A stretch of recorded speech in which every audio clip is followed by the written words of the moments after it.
Hello and welcome to episode 43 of TB3 Sports Talk. I'm Colby. I'm here with Joel. We have Will doing some advanced scouting for the Rays, looking to find a big hitter who can get some RBIs. So he's not going to be here, but he'll be back next week. But in all seriousness, thank you guys for tuning in to episode 43 of TB3 Sports Talk. We got Rays on the docket today, and that's about it. And It's just that time of year. It's just that time of year, and I don't know, man. The Rays do kind of what the Rays do. 3-3. Get a nice little series win, but then you go back and you let Atlanta hit a bunch of home runs on you. But they do avoid the sweep, so I don't know. I thought for sure we'd be swept. It wasn't looking good. So, maybe they'll be able to pick up some momentum. That's kind of what, as of right now, we're begging the Rays to do, is just get a win, get something, and build momentum off your success, which is something they haven't been able to do. But I don't know. Maybe this is the week. Hey, going 3-3. Like I came into this episode thinking, do we have to do this, guys? Come on. Then I go back to the Cubs series. I'm like, it's not as bad as I thought. The sky isn't falling. We're only 4 games under 500. So, I wonder how far we out in the standings. But it's not quite the end of the world. Yeah, it only kind of is. Some electric baseball. Some fun games. We can get into it. Cubs series. It starts off, the Rays come off a big disappointing sweep against the Baltimore Orioles, and they look to bounce back against the Cubs. They're still at home at beautiful Tropicana Field in downtown St. America's Petersburg. greatest stadium. Oh, just so gorgeous.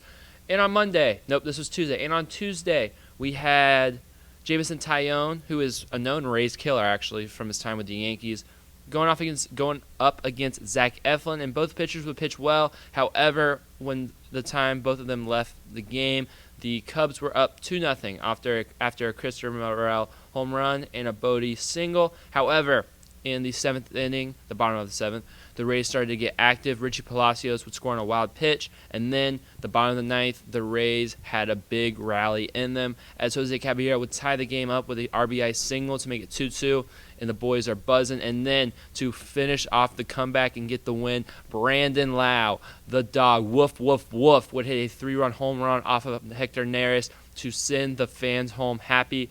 The Rays would win this one 5-2, and they would look. I was a very bad Rays fan of this game because I had the Cubs pitcher going on my team against the Rays. He got me some points, and not only that, but I had to run an errand or something, so I didn't see the walk-off. Wow. So it was terrible Rays fan on my part. Yeah. I'm sorry, guys. Because last week I got mad at Colby for doing that against the Rays, and I did it this week. Yeah, he got mad at me on the episode, and then he did it immediately after. I did it immediately after. He was like, that is a pretty good idea. It's a good strategy. I can't even blame anyone. Joel wasn't even playing me, but I can't blame anyone for using that strategy because this Rays offense doesn't get going against starting pitching very often. But in the 9th inning against the bullpen, that's something they like to do. Yeah. 9th inning, they come alive. First inning and 9th inning. It's like anything. We're just sandwiching. We like a 0 sandwich. Yeah, we are so anti-scoring in the middle innings for the whole year. And speaking of scoring, the Rays would try to continue on their scoring in the next game against the Cubs. We would have Javier Assad, who had a really good season on the mound for the Cubs, versus Aaron Savali, who's looking to have a nice little bounce back start. And he did. He went 5 2/3 innings pitched and gave only 1 earned run. Good start for Aaron Savali. Very, very impressive. And in the 3rd inning, Isaac Paredes would get the Rays on the board with an RBI double. However, Seiya Suzuki would tie it up 1-1 off the home run. It would be an Aaron Savali start without a home run given up. That's kind of just what he does. But in the bottom of the 4th, hey Siri, I think it's your night. Jose Siri hits a home. Oh my gosh, my phone's about to go off. Jose Siri hits a solo home run to make the Rays go up 2-1. And then in the top of the 7th, the game flipped on its head as Garrett Clevenger, a once reliable reliever who has struggled in the month of June, gives up a 3-run home run to Cody Bellinger to make it 4-2 Cubs. However, the Rays, again, it's the 9th inning. They've decided that they're going to hit again. The Rays try to come back. Jose Caballero gets I think his 4th home run of the season to make it 4-3. The Rays had runners on base, multiple ones on. We had Brandon Lau versus Hector Neris for the 2nd night in a row. Will Brandon Lau be able to be a walk-off hero again?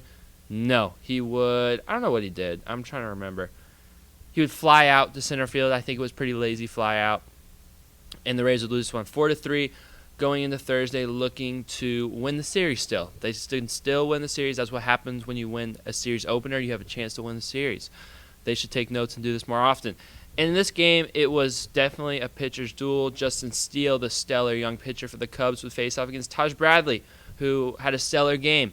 Taj Bradley in this game, we will talk about him later, but he went 7 innings pitched, 3 hits, 2 balls, 0 earned runs, and 11 strikeouts. Just a splendid, fantastic start. However, the Cubs would get on the board 2-0 off 2 unearned runs from bunts. They bunt the ball 3 times in a row, all about small ball there in Chicago, and they would take a 2-0 lead. And this is kind of like, really, we're doing this, Rays? This was kind of one of those 2024 Rays games. However, late innings, the Rays like to get a little heroic. Josh Lowe would get an RBI single, make it 2-1.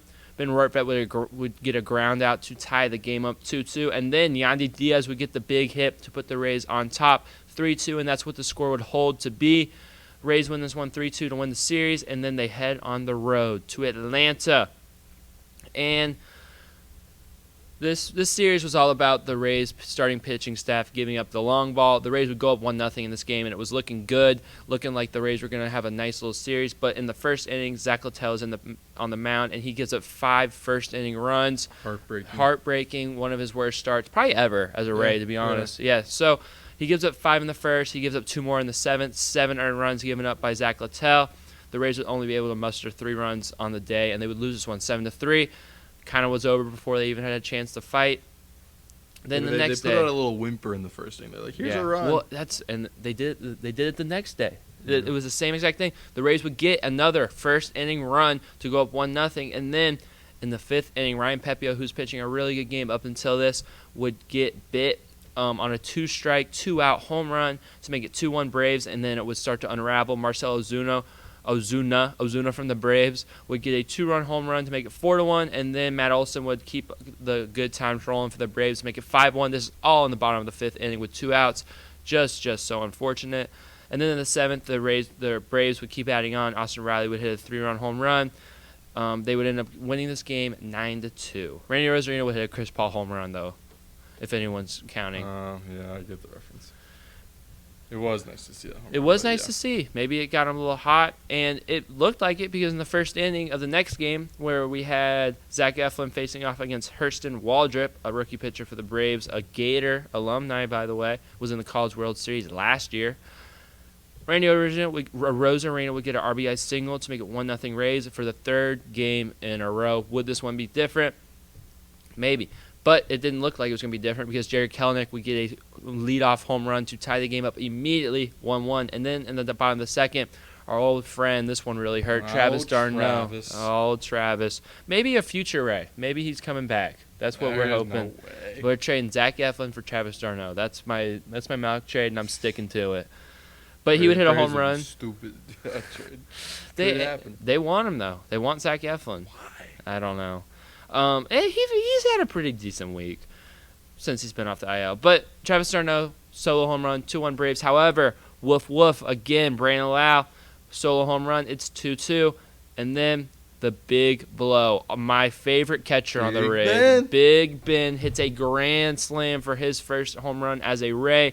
The Rays are up 6-2, but the Rays just cannot hold on to this lead. The Rays would chip away, and they would finally tie the game up with a 2-run Austin Riley home run off Jason Adam in the 8th inning after a really good at-bat.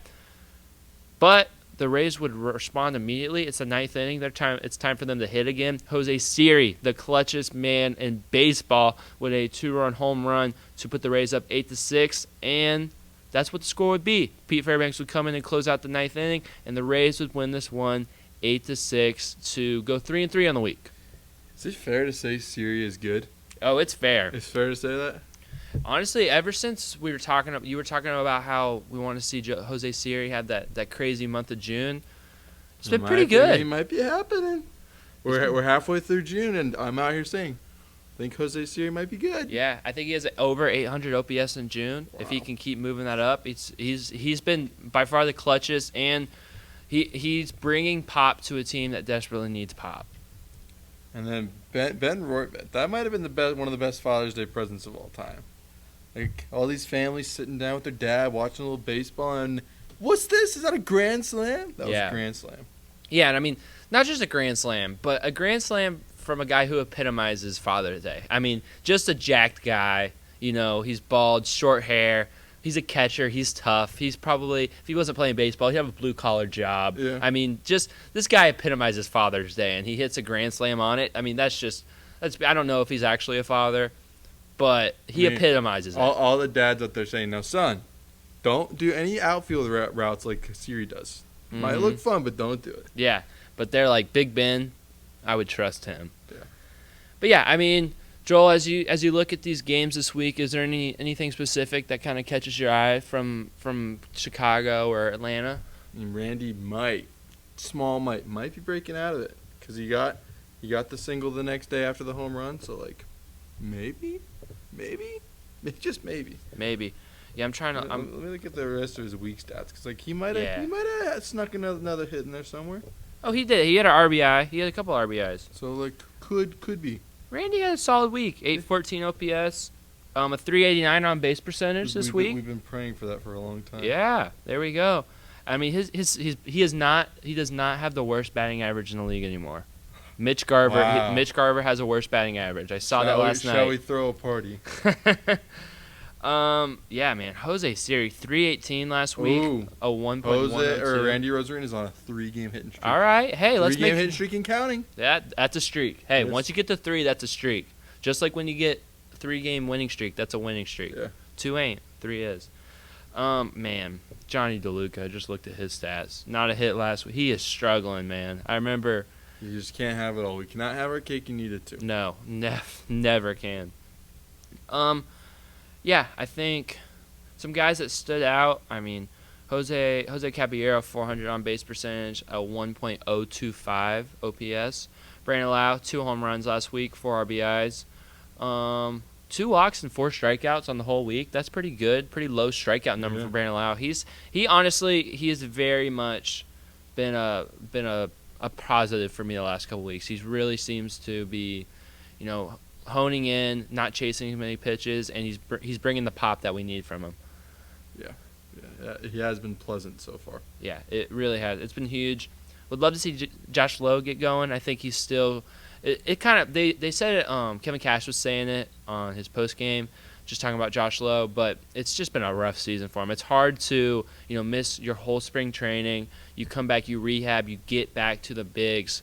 You're there for what I think it was like 2 weeks, maybe a little bit more, and then you go right back down. You get right back injured. It's hard as a hitter to keep your timing. So if we can keep Josh Lowe healthy for a couple more weeks, I think he'll get back to kind of that point of where he was hitting like last year. I wouldn't mind seeing him go to the minors maybe for like 10 days. And just sort things out because it has been hard to watch him. My only thing though is like, man, the way Rays players hit in the minor leagues and then come up to the majors is like I almost would rather see him struggle in the majors because I'd rather see him struggle in the majors than them just like crush people in the minors and come back and still stink in the majors. But he's a mature enough player to where I think it'd be nice to get some t-ball practice down there, kind of regain some confidence, feel your swing a little better. It's not gonna happen, but if I was in the system, I might whisper that in somebody's ear. Yeah, I mean. He didn't go to Durham last time he was on the IL. He didn't have any rehab assignment, so that was kind of surprising for me. But I think they were just hoping he would kind of be able to pick up where he left off. But I don't know. It hasn't worked. It has not worked. Ben Rortvet, 308 last week. Good to see, 938 OPS. Honestly, I mean, bats were not horrible this week. I think the bigger story that, especially from Atlanta, was starting pitching. But I think the bats were pretty solid. I mean, you get 5 on Monday. Obviously, a lot of late game heroics. You get 3 in both the other Cubs games, and then you get 3 and 2 against the Braves, and then you get 8 in the last game. I mean, it's solid. No shutouts. No shutouts. You get multiple runs. But like we said, it's kind of just the Rays have this tendency to just go quiet in the middle of the game. We've talked about it before. It's no new thing, but it's definitely, it's a problem. This does feel like a better week. Like we've been coming in a lot, beating a dead horse, but this week that horse might be kind of alive. There might be a little breath coming out of that dead horse. Interesting. Yeah, I guess as we move on, Starting pitching, I think we can start off with the bad, which was definitely Zach Littell. The first really second bad start, but just an implosion from him, unfortunately.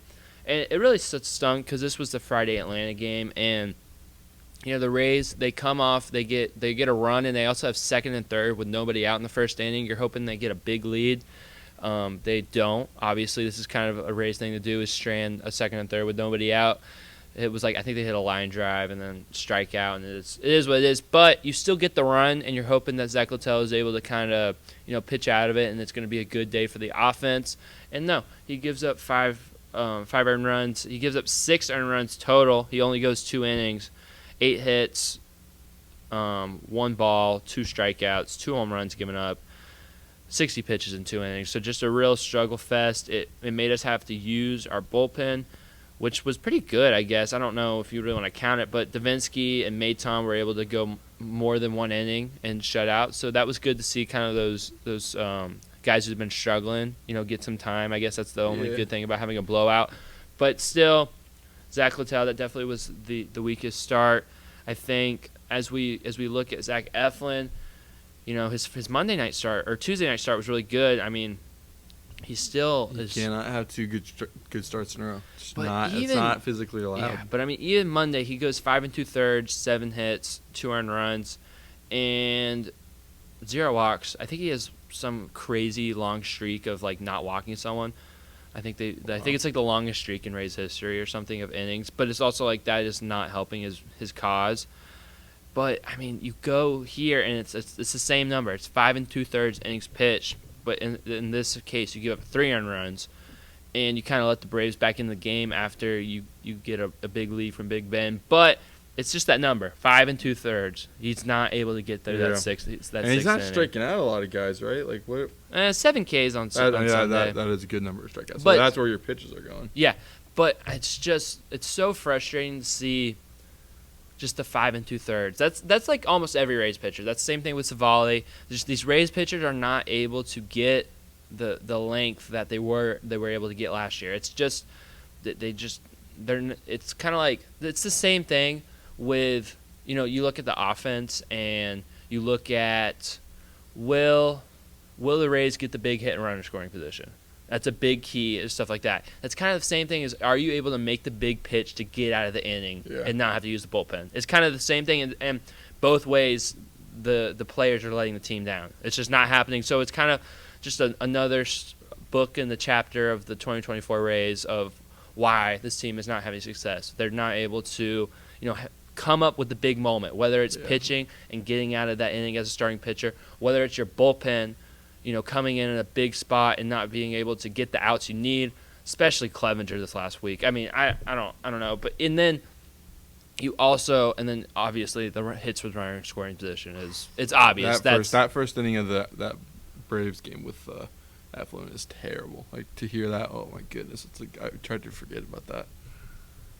Yeah, no, it's so bad. I'm trying to look a lot of those 2-out runs as well. Like that happens a lot with the Rays, but especially in this recent going, it's tragedy.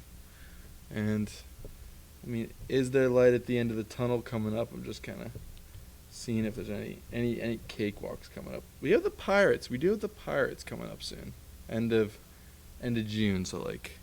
Maybe we use them as a launching pad. Garrett Clevenger has given up 2 earned runs or more in 3 out of his last 4 appearances. Why do we keep bringing him in? It's like, cut that guy. But he was our best reliever. I don't care. If you were using that idea, then Harold O'Meara should still be around. Fair. But it's just like, how can we not trust this guy anymore? It's like from a that's how Rays bullpen guys go. They have one Cinderella story and then the trash. Yeah.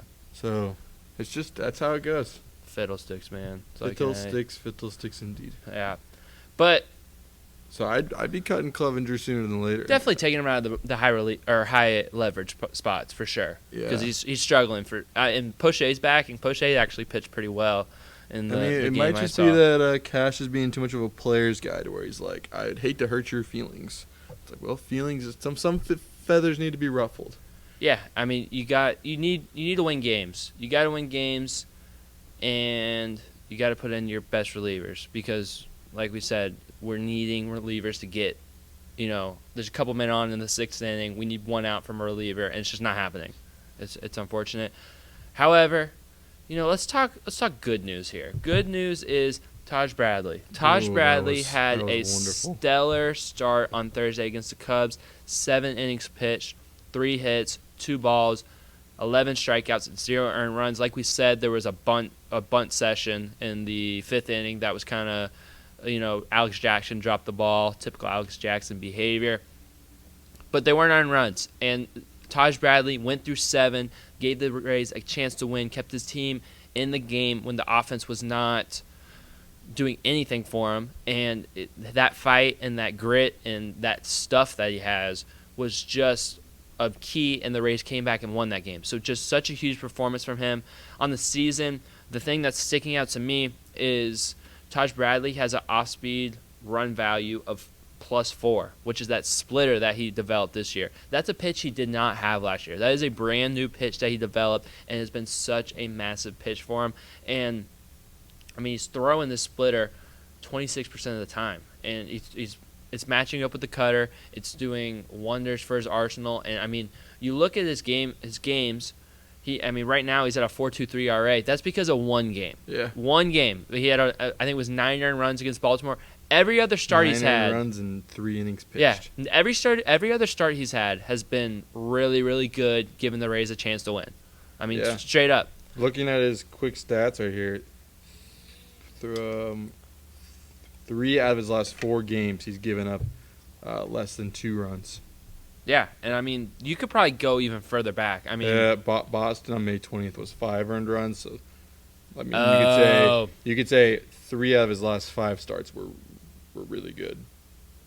So that is a positive thing to take into consideration when every week we're coming in and saying, when are we going to put Savali into the bullpen? So Taj Bradley is looking pretty good. Yeah, and the time where here's the thing, Rays starting pitching is going to be in a good spot. It's going to be in a good spot coming up. We got the young guns. You got Pepio. You got Bradley. You feel pretty good about the way they've been pitching, even though Pepio, he got bit in that 5th inning, but he's still, you feel good. He's got the stuff. He's going to be a good pitcher. Littell had a bad game, but never mind. I'm thinking of Savali. Sorry. Yeah. Littell had a bad game. It is what it is. He's only had 2 bad games the whole entire year. Other than that, he's given you 6 innings, 2 or 3 earned runs pretty consistently. You'll take that. Then you got Shane Baz. You got Shane Baz in Durham right now. In his last 2 starts, he's gone 11 innings, and he's given up 2 earned runs in 2 starts. And I think he's at 18 strikeouts in 2 games. So I think Shane Baz is going to be up very soon. That's going to be exciting to see him pitch in the bigs. Jeffrey Springs is up in Durham right now. He pitched 1 inning. Man. Yeah, I forget about him. Yes. He's the guy I forget about when I'm recounting the starters that are kind of coming back. He is just stellar pitcher. So that's 5 I just named off, and that's not naming Savali or Eflin, both of which who I think have potential to be trade pieces coming up on the deadline. I think Eflin for sure. Interesting trade deadline. It is for sure. Yeah, and I think we get into it because, like Joel mentioned, the Rays are 4 games under 500. I just saw how far we are from the wild card. I think it was 6, but I can go confirm. Yeah, 6 games. 6 games out of the wild card, and there's 3 teams in between you. Not an insurmountable climb at all. There's been much crazier gain back deficits that have been kind of gotten away from. However, the Rays, the trade deadline is at the end of July. The next couple weeks are going to be huge in determining what the Rays are going to do. Are they going to fully sell? Are they going to buy? Is there going to be a run that makes this team buy and get a hitter, or is it going to be your typical Rays retool? What do you think? I think our idea of buying is retooling, so it'll probably be something along those lines. Like we might give up a major league piece, but hey, we got 2 kind of good major league pieces in return. But even that, I would be ecstatic for that. I would be ecstatic to see a guy like Eflin go, and you get someone back that's a major league piece. And it might not be, your flashy guy, but I think of moves in the past. Like I think of Wasn't Harold Ramirez kind of like that? I think he was a preseason, but I think of Okay. like Tommy Pham. Even Tommy Pham was kind of a guy. I don't remember who we gave up for Tommy Pham, but we got him mid-season. Yeah, we and did. And I think even like a guy like Eric Sogard, we got him in 2019.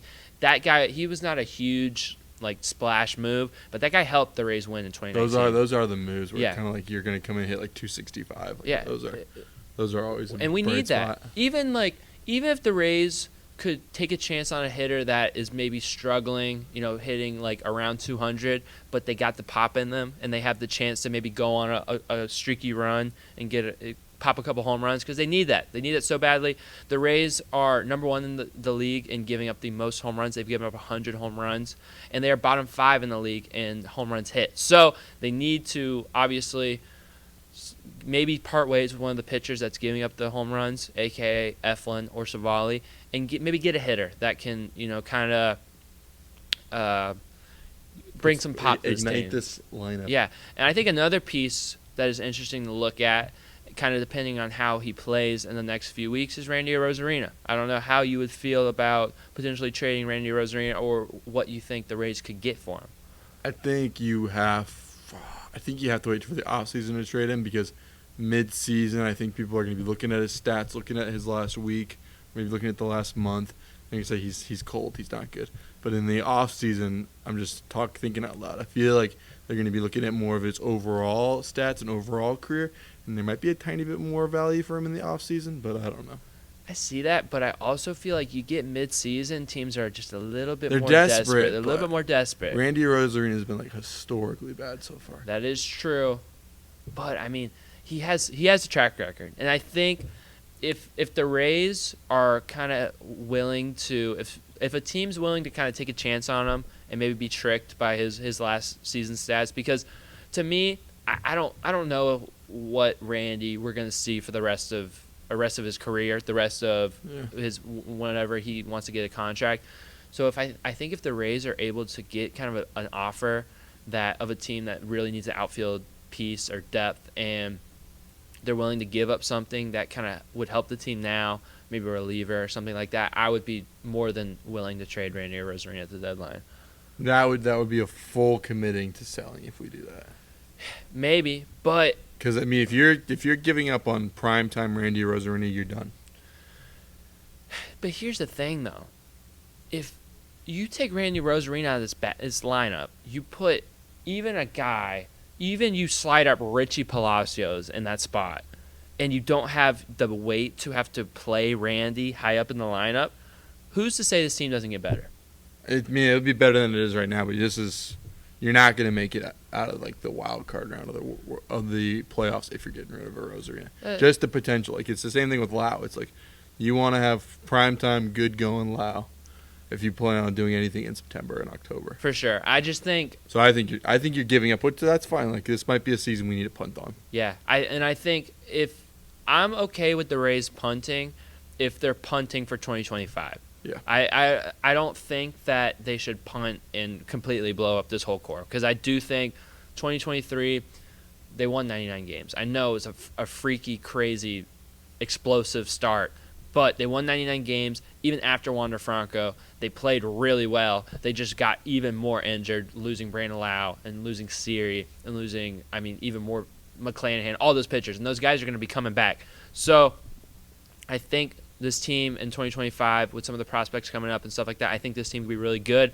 So I don't want to see them fully punt, but I think Randy Arozarena might not be a guy that's going to help the team 2025. I just don't know if I don't want to be negative, but I don't know if we're ever going to see the Randy Arozarena of old. I just think with what he kind of did with his body, with bulking up and stuff like that, I just don't know. And kind of, I guess, I don't want to say the home run derby, but just ever since then, it just hasn't looked like the same guy. So I don't know. I would be willing to do him. I think Randy is probably going to get you more value than Brandon Lau and could help you for next year and even this stretch run more than something that we would get for Brandon Lau. So that's kind of why I would pivot towards getting rid of Randy as opposed to Brandon Lau. I think you get more value for that.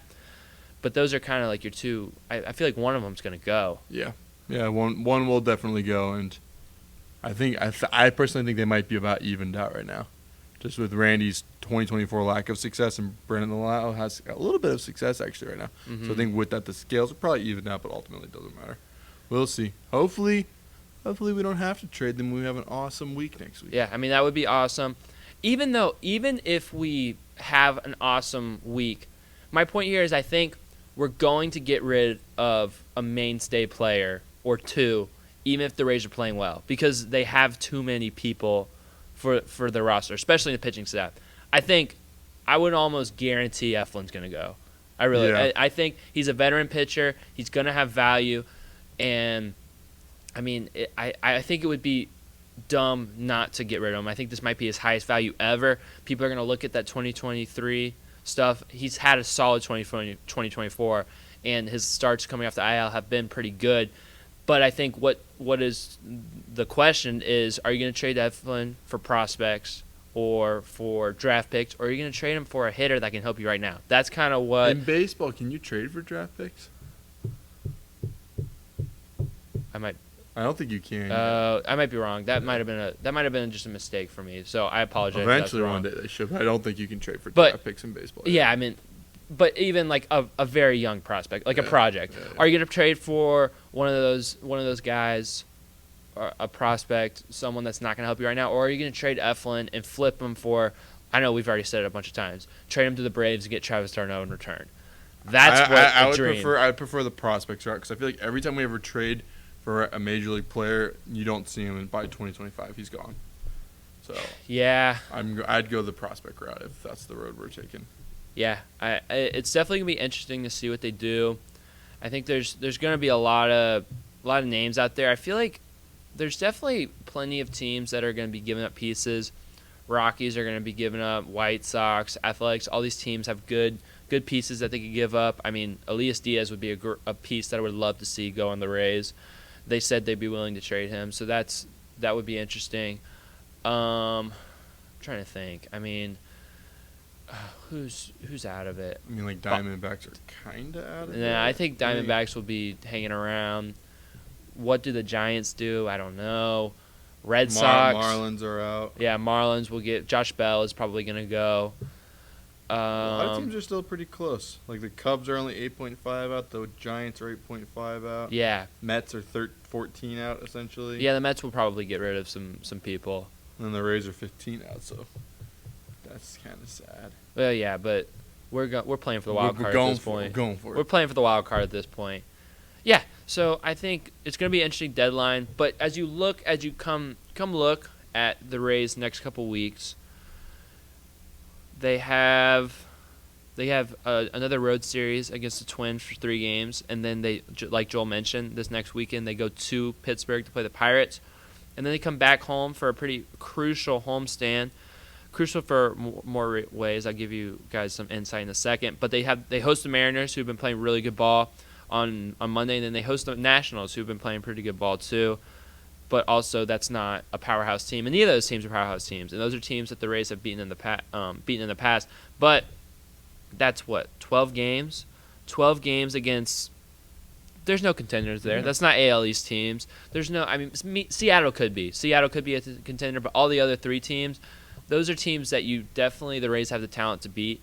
I mean, you look at if they could somehow pull out an 8-4. Yeah, 9-3. If you want to be good, that you have to have a number. Yes, like that. And so yeah, if you guys don't know, just real quick plug. June 29th against the Nationals at home. Us and a couple other Instagram pages, we're hosting a tailgate and a whiteout. So the plan is to try to get as many people to buy tickets in one section, make that section electric. For the Rays game on Saturday at 4:10 on June 29th against the Nationals. Have a good time, get some chants going. Just make the Trop feel like it has some atmosphere. Give the boys some cheer and maybe give them a little boost mid-season to help them on the stretch. So if you guys are interested, we got a lot of information on Instagram. You guys can just follow us at TB3 Sports Talk. It's also on Twitter. So, yeah, if you guys are interested, if you guys are YouTube only and you're hearing and you want to leave a comment or something, I'm sure one of us can find a way to give you a link or give you a picture or something like that to help you guys out, because we want to see as many people in Section 138, which is the section we're trying to take over, as possible. We want to have a whole section taken over for the most part. Make it like a student section, make it like a college football game or basketball game. Just have a lot of fun, because I think sometimes, you go to the Trop and it's just a little too quiet for my liking. I want to get a little rowdy, Make the Trop great again. Yes, sir. But yeah, do we have any more discussions on trade deadline or anything? Any other pieces? Savali. I think Savali will probably end up staying because we have the team control. He's been pitching a lot better. He's kind of like your prototypical 5-starter, so it's like whatever if we lose him. And I just don't know if we get the value for him. Is there anyone else? What position would we want to add on to? Like anything we were doing is pitching related, or I think maybe hitting. I'm just thinking about what slot we could put him in, like somewhere in the infield. DH. DH. We need a DH and maybe another outfielder.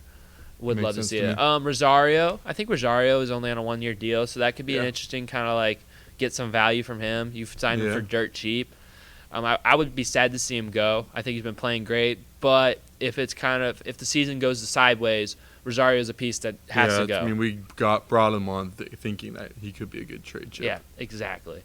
That's how the Rays think. I think another interesting one before we move is Yandy Diaz. Yeah, he is coming up to the end of his time with us. I think if you really, really want to punt, you can get rid of Yandy, but I mean, I would hate that. He has a club option for $12 million for the 2026 season, and after that, he's gone. So he has 2 more years. 2 more years. Control. I mean, that's some value right there. It is. And his body, like I'm always ready for that breakdown, so I wouldn't mind that at all. Dude, he's built like a Pegasus. And then we beg Evan Longoria to come out of retirement. What we'd actually do is Junior would come up and play third, and Isak would slide to first. Stop crushing my dreams. Sorry, he's signing a 1-day contract and throwing out the first pitch. Those are fake. Sorry. I want him batting third, hitting third, and wearing 3. That would be cool. That would be like a very Rays thing to do, is like actually let him play on his 1-day contract day. That would be kind of funny, actually. I actually I'm crossing my fingers. Like come September, that could happen. Yeah, maybe. That's if you want to root for the Rays stinking, that's the reason to root for the Rays stinking. Why. That's funny. Yeah, so Yandy, I would love to see him stay. He's one of my favorite Rays players, maybe ever. I just love watching him play, but his value is going to be high. It is a potential. I know some people were kind of mentioning and talking about Isaac Paredes potentially going because the Rays might want to clear out room for Junior Caminero.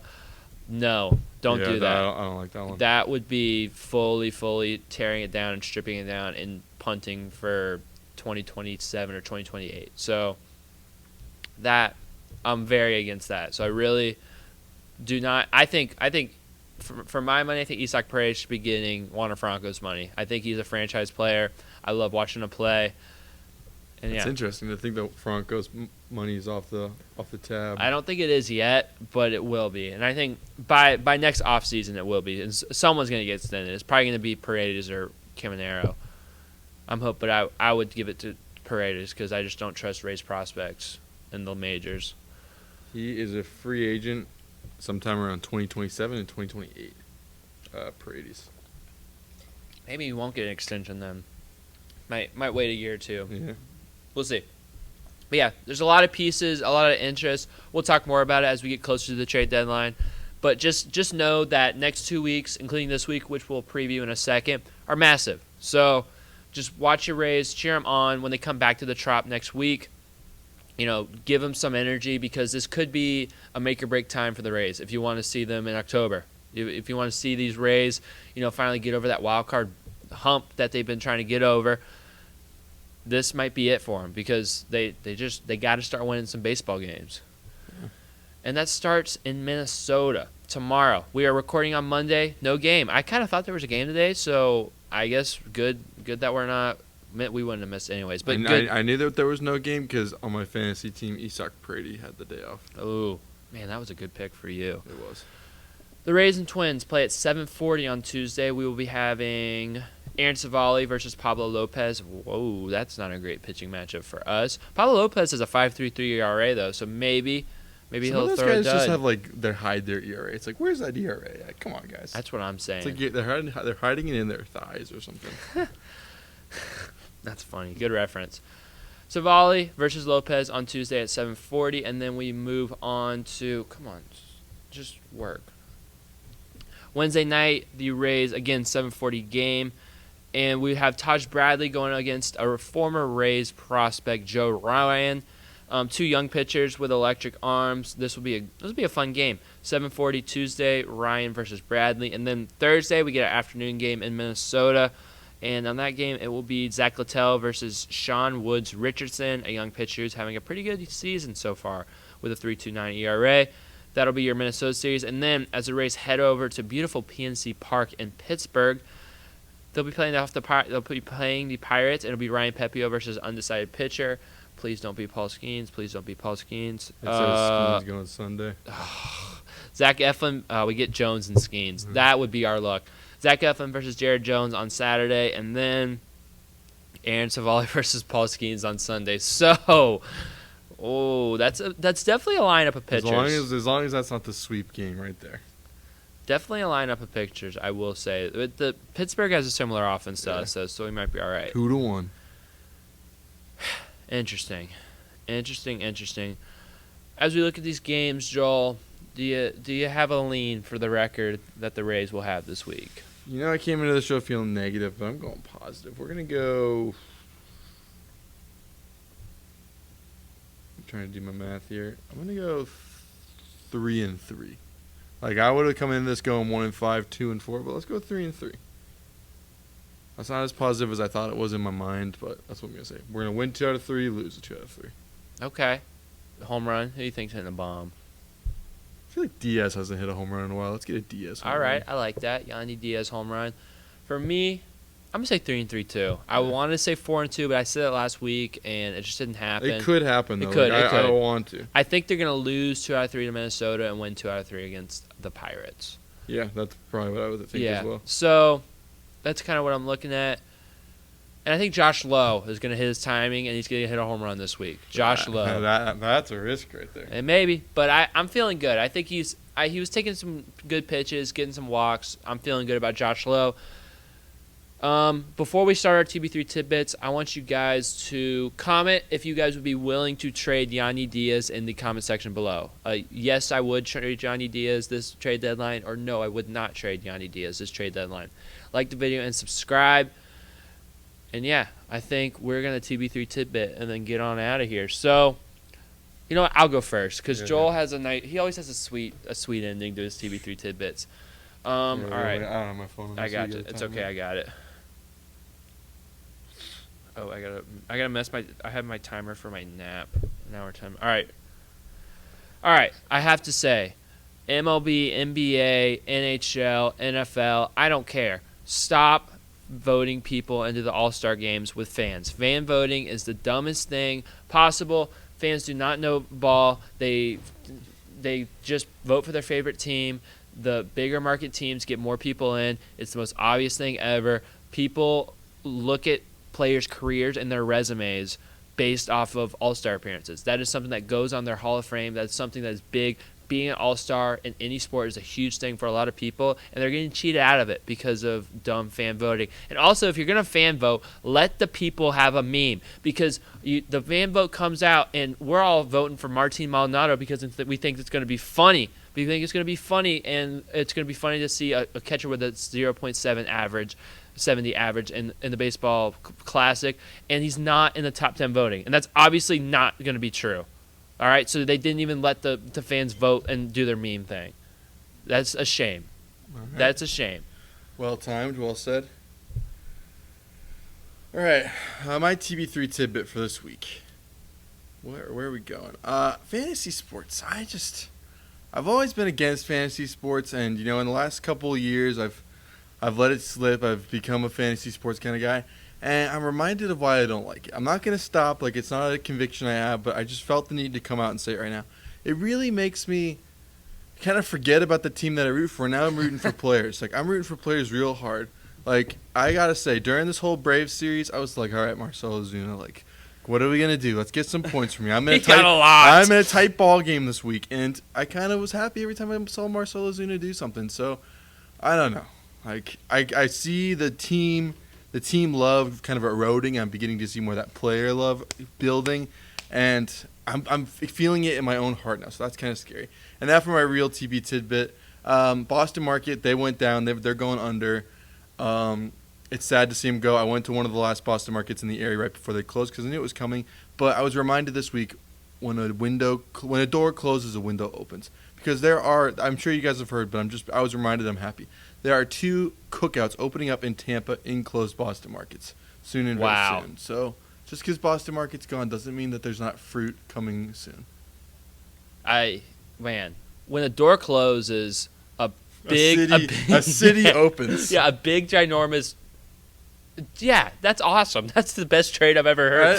I forgot about it, but my brother reminded me of it. I'm like, oh, I knew. I didn't realize they were closed Boston Markets. I knew cookouts. Closed Boston Markets. Well, I knew it was one. So wait, what are we looking at for the cookout locations? I know it's a Tampa one, right? There was a Fowler and a Del Mabry, but let me confirm. Oh man. Oh, if you guys listening at home have never been to Cookout, never been out of Florida, it is delicious. Great food, great prices, great atmosphere. Just a great place to get your fast food fix. You know us at TB3 Sports Talk, we are passionate. Fowler and Del Mabry. All right. Two new ones coming. So if you want to get something on the way to a Lightning game or a Rays or a Bucks game. If only a Rays games. Come on, Rays. Let's get that Tampa stuff going. I was looking just now. Was typing away, seeing if there's any stadium news. I couldn't find any real quick or anything like that, but I think there's some voting coming out. So another reason why the Rays need to move to Tampa to get Cookout on the way. Yeah. But, I mean, Dale Mabry, like, Cookout before a Bucks game. Oh, my goodness. That's amazing. A little banana cream pie, milkshake. Ooh. Yes. Ooh, yes. The good news is on the way. So maybe the Rays are mediocre, but Cookout is coming to Tampa. Coming. So let's be happy. Yeah. Thank you guys for watching. Episode 43. We appreciate every single one of you guys. If you guys are on YouTube, please look into the Trop Whiteout. We want to see anyone and everyone there. We want to say what's up. We just want to cheer on the Rays, have an electric atmosphere. So please, if you're listening, go to the Trop Whiteout, June 29th, 4:10 p.m. Like the video on YouTube. Subscribe if you haven't. Comment if you're willing to trade Yanni Diaz or not. On Spotify, hit the 5 stars. Hit the follow button. Follow us on Instagram for all the updates and a bunch of content coming out. So we got some big things coming up. Maybe a USF thing coming up soon. And also follow us on Twitter. Bunch of stuff. Will's going crazy on Twitter. Thank you guys for watching, and I hope you guys have a beautiful and blessed night.